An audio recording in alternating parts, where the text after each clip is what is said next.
بسم الله الرحمن الرحيم.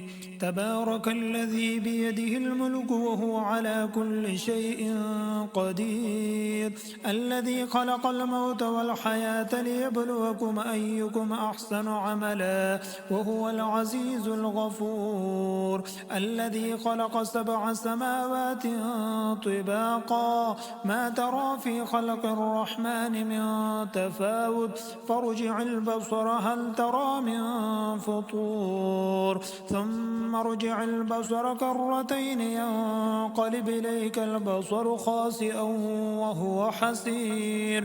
ولقد زينا السماء الدنيا بمصابيح وجعلناها رجوما للشياطين وأعتدنا لهم عذاب السعير. وللذين كفروا بربهم عذاب جهنم وبئس المصير.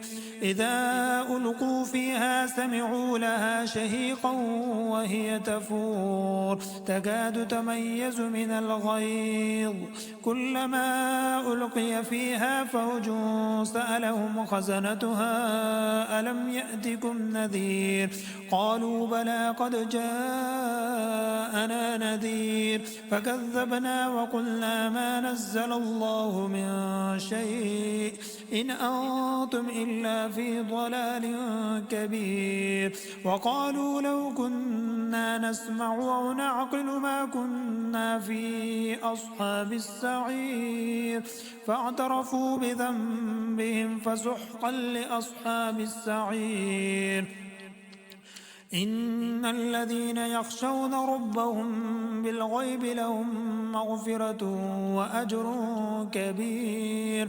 وأسروا قولكم أو اجهروا به إنه عليم بذات الصدور. ألا يعلم من خلق وهو اللطيف الخبير.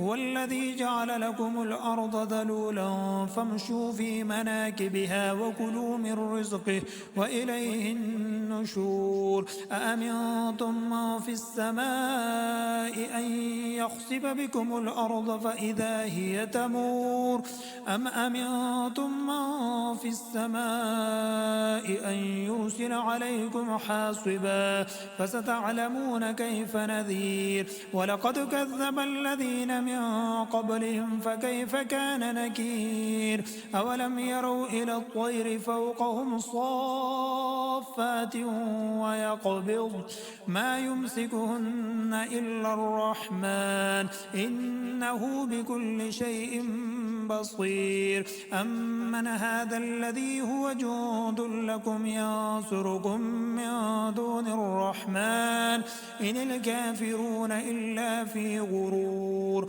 أمن هذا الذي يرزقكم إن أمسك رزقه بل لجوا في عتو ونفور.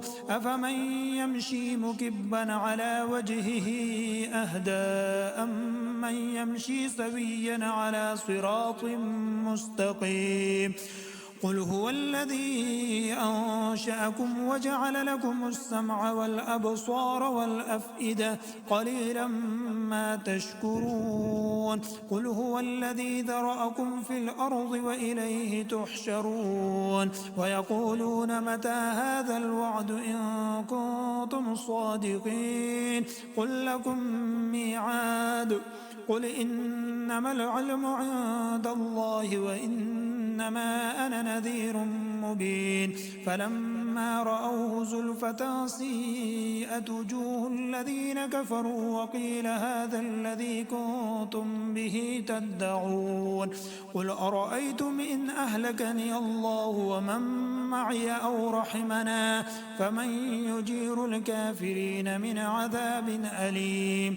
قل هو الرحمن آمنا به وعليه توكلنا فستعلمون من هو في ضلال مبين. قل أرأيتم إن أصبح ماؤكم غورا فمن يأتيكم بماء معين.